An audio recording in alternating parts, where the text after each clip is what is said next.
Oya vipi sasa ndugu yangu, sogea njiani basi watu wapite. Hivi wewe mwanangu unanichukuliaje mimi?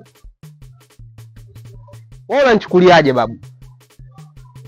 Mimi nilijua kabisa, nilisikia kabisa, nilivyosikia tu kwamba Dizonga amerudi na ndio maana nikaamua kukutafuta. Sasa sikia mwanangu, wewe ulijiona mjanja? Mimi nataka pesa zangu. Mwanangu, leo nakushika makeke. Nipe hela yangu mwanangu. Wewe muzikia basi, mwenye mtoto wa mjini usije ukawa unajitambisha. Utamshika nani make? Utamshika nani sasa? Kwanza sikujui wewe nani ndugu yangu, wewe mjitambulishe basi. Yaani mwanangu wewe miezi 6 hii uliokimbia mwanangu leo hii unijui. Si ndivyo? Unashindwa kunijua mimi?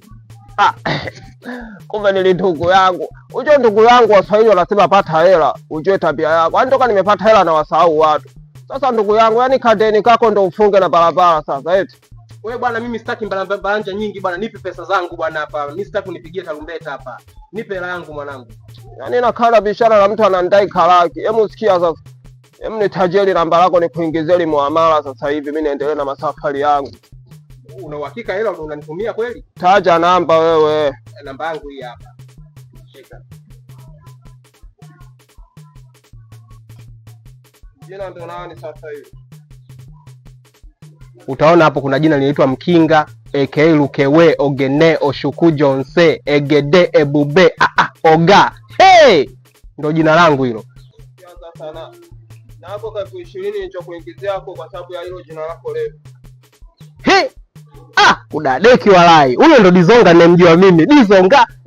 Oa, huyo ndo Dizonga sasa ndo nilikuwa namjua mimi. Vitu kama hivi bwana. Sasa punguza uchawa wewe, unakuja na mtesa mwanaume mwenzako eti Dizonga.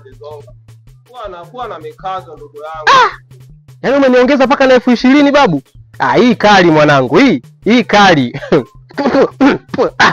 Hii kali. Sasa mwanangu sikia mwanangu. Kuanzia sasa hivi utakuwa rafiki yangu. Twenzetu babu. Wewe uko rafiki yangu? Wewe na nani mnaenda huko? Sasa mbona unanikataa babu? Basi baridi mwanangu, tutaonana.